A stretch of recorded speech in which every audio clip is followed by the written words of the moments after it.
Welcome back to Restoration Bible Study. Today we are covering Acts chapters 22 to 25. Let's get into it. Brothers and fathers, hear the defense that I now make before you. And when they had heard that he was addressing them in the Hebrew language, they became more quiet. And he said, I am a Jew, born in Tarsus in Cilicia, but brought up in this city, educated at the feet of Gamaliel, according to the strict manner of the law of our fathers, being zealous for God, as all of you are today. I persecuted this way to the death, binding and delivering to prison both men and women, as the high priest and the whole council of elders can bear me witness. From them I received the letters to the brothers, and I journeyed toward Damascus to take those who were there and bring them in bonds to Jerusalem to be punished. As I was on my way and drew near to Damascus, about noon a great light from heaven suddenly shone around me. And I fell to the ground and heard a voice saying to me, Saul, Saul, why are you persecuting me? And I answered, Who are you, Lord? And he said to me, I am Jesus of Nazareth, whom you are persecuting. Now those who were with me saw the light, but did not understand the voice of the one who was speaking to me. And I said, What shall I do, Lord? The Lord said to me, Rise and go into Damascus, and there you will be told all that is appointed for you to do. And since I could not see because of the brightness of that light, I was led by the hand by those who were with me, and came into Damascus. And one Ananias, a devout man according to the law, spoke well of by all the Jews who lived there, came to me, and standing by me, said to me, Brother Saul, receive your sight. And at that very hour I received my sight and saw him. And he said, The God of our fathers appointed you to know his will, to see the righteous one, and to hear a voice from his mouth. For you will be a witness for him to everyone of what you have seen and heard. And now, why do you wait? Rise and be baptized and wash away your sins, calling on his name. When I had returned to Jerusalem and was praying in the temple, I fell into a trance and saw him saying to me, Make haste and get out of Jerusalem quickly, because they will not accept your testimony about me. And I said, Lord, they themselves know that in one synagogue after another I imprisoned and beat those who believed in you. And when the blood of Stephen, your witness, was being shed, I myself was standing by and approving and watching over the garments of those who unalived him. And he said to me, Go, for I will send you far away to the Gentiles. Up to this word they listened to him. Then they raised their voices and said, Away with such a fellow from the earth, for he should not be allowed to live. And as they were shouting and throwing off their cloaks and flinging dust into the air, the tribune ordered him to be brought into the barracks, saying that he should be examined by flogging to find out why they were shouting against him like this. But when they had stretched him out for the whips, Paul said to the centurion who was standing by, Is it lawful for you to flog a man who is a Roman citizen and uncondemned? And when the centurion heard this, he went to the tribune and said to him, What are you about to do? For this man is a Roman citizen. So the tribune came and said to him, Tell me, are you a Roman citizen? And he said, Yes. The tribune answered, I bought this citizenship for a large sum. Paul said, But I am a citizen by birth. So those who were about to examine him withdrew from him immediately. And the tribune also was afraid, for he realized that Paul was a Roman citizen and that he had bound him. But on the next day, desiring to know the real reason why he was being accused by the Jews, he unbound him and commanded the chief priests and all the council to meet. And he brought Paul down and set him before them. And looking intently at the council, Paul said, Brothers, I have lived my life before God in all good conscience up to this day.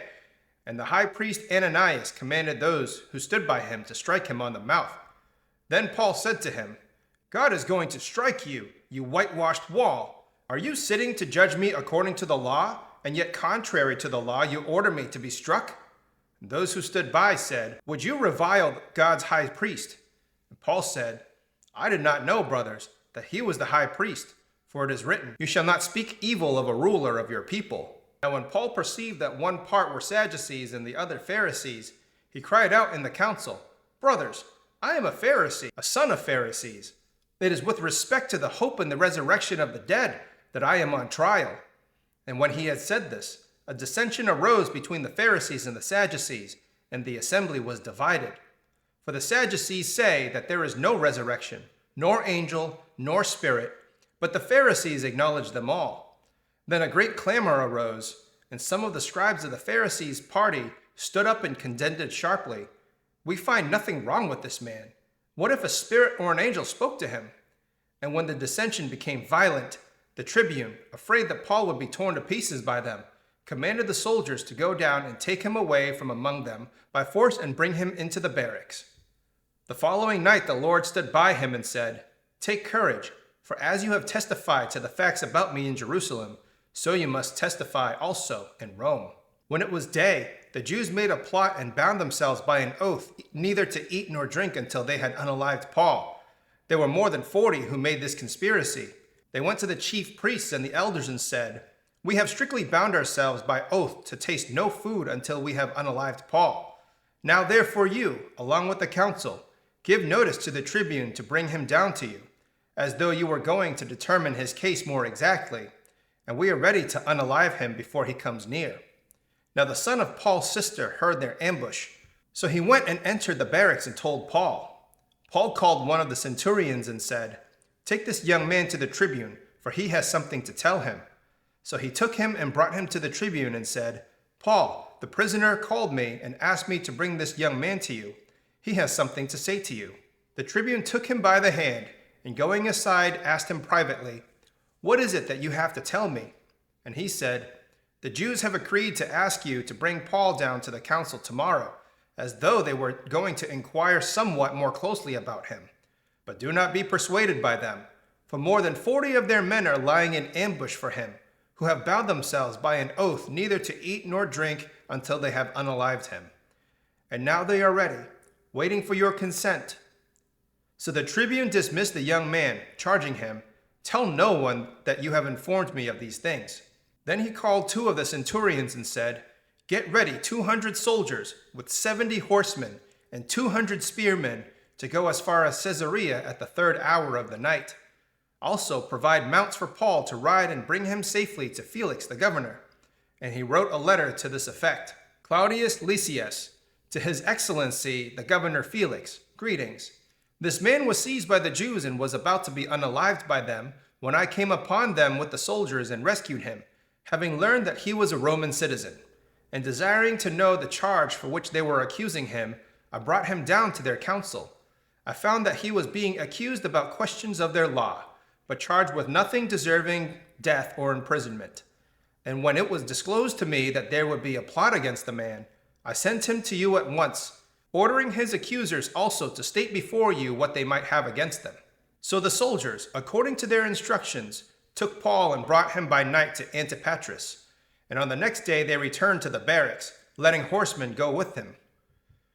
When they had come to Caesarea and delivered the letter to the governor, they presented Paul also before him. On reading the letter, he asked what province he was from. And when he learned that he was from Cilicia, he said, "I will give you a hearing when your accusers arrive."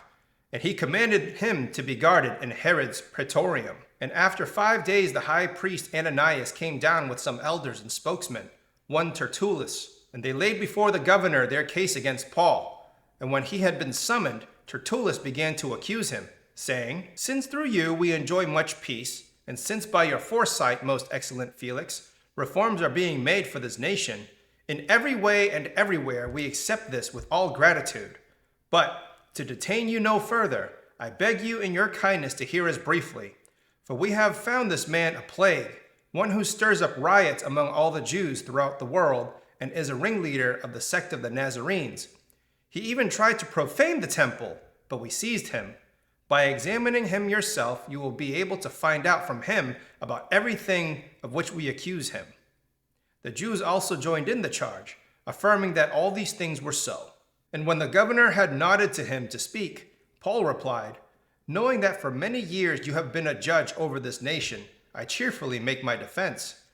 You can verify that it is not more than 12 days since I went up to worship in Jerusalem, and they did not find me disputing with anyone or stirring up a crowd, either in the temple or in the synagogues or in the city.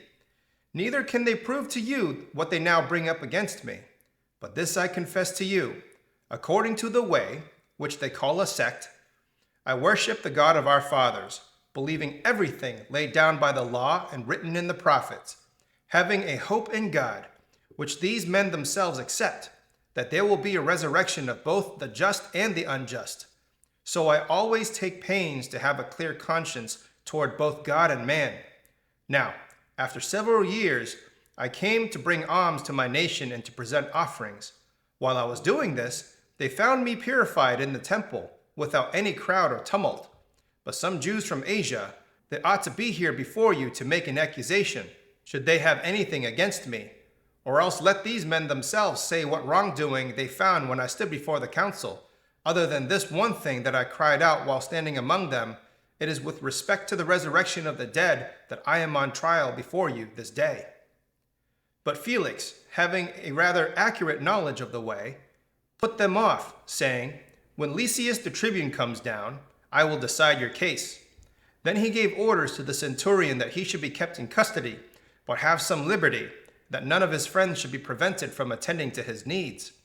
After some days, Felix came with his wife Drusilla, who was Jewish, and he sent for Paul and heard him speak about faith in Jesus Christ. And as he reasoned about righteousness and self-control and the coming judgment, Felix was alarmed and said, "Go away for now. When I get an opportunity, I will call you."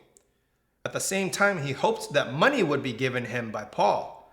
So he sent for him often and conversed with him. When 2 years had elapsed, Felix was succeeded by Porcius Festus, and desiring to do the Jews a favor, Felix left Paul in prison.